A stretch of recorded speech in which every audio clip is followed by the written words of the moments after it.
3 feet from gold. Like many authors of nonfiction, Napoleon Hill used real-life experiences to illustrate the philosophy of success that was finally to be laid down, and become known as Think and Grow Rich. During the 20 years, or more, of research that went into this great masterwork, he interviewed, and counseled with, more than 500 of the most successful men in America. From these priceless interviews, he was able to reduce the mysteries of that elusive reality called success to a set of known, workable principles that we can all take advantage of. Although the short story I am going to retell here occupies a single page of the book, you should not underestimate the importance of the principle contained within it. In fact, every one of its pages contains principles and their explanations, which are equally important to your success in any field. For the purpose of accuracy and to avoid any possible misinterpretations, I have lifted this passage, bodily and verbatim, with full acknowledgments to the author, Napoleon Hill. Here's how he tells it. One of the most common causes of failure is the habit of quitting when one is overtaken by temporary defeat. Every person is guilty of this at one time or another.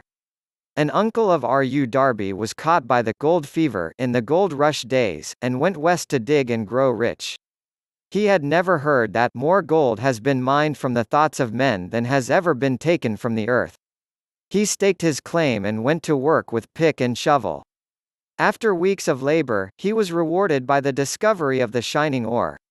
He needed machinery to bring the ore to the surface.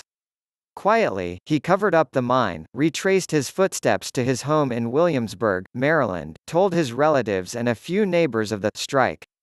They got together the money for the needed machinery, and had it shipped.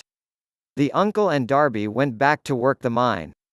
The first car of ore was mined and shipped to a smelter. The returns proved they had one of the richest mines in Colorado. A few more cars of that ore would clear the debts. Then would come the big killing in profits. Down went the drills. Up went the hopes of Darby and uncle. Then something happened. The vein of gold ore disappeared. They had come to end of the rainbow and the pot of gold was no longer there. They drilled on, desperately trying to pick up the vein again, all to no avail. Finally, they decided to quit. They sold the machinery to a junk man for a few $100s, and took the train back home. The junk man called in a mining engineer to look at the mine and do a little calculating. The engineer advised that the project had failed because the owners were not familiar with fault lines. His calculations showed that the vein would be found just 3 feet from where the Darbys had stopped drilling. That is exactly where it was found. The junk man took millions of dollars in ore from the mine because he knew enough to seek expert counsel before giving up. There was a happy ending for Darby, however, later in life. In his later career as a life insurance salesman, he learned stickability from the quitability he had displayed in his gold mining days. He went on to become one of a small handful of men who sold over $1 million in life insurance annually, but that's another story. Every one of the 500 or so successful men that he had interviewed during his research told him that their greatest success came just one step beyond the point at which defeat had overtaken them. Napoleon Hill went on to say, "Failure is a trickster with a keen sense of irony and cunning. It takes great delight in tripping one when success is almost within reach." I've thought of that story so many times over the last decade, since I was first introduced to Think and Grow Rich, when I too have tripped and been tempted to quit on something, or someone. The wisdom in that story floods back to me and I'm galvanized to push on, deeper and wider, until I get through, or around, the obstacle in my path.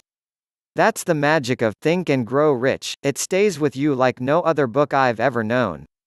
The moral of the story is clear-cut and simple, it has no hidden meaning. It is plain to see. Read it again and fix it in your mind so that when quitability rears its ugly head in your life, be reminded of Mr. Darby, the gold mine, the fault lines and the junk man, and press on. You may be just 3 feet from gold. This video is presented to you by Iqbal Sajid. Please subscribe to my channel youtube.com/IqbalSajid.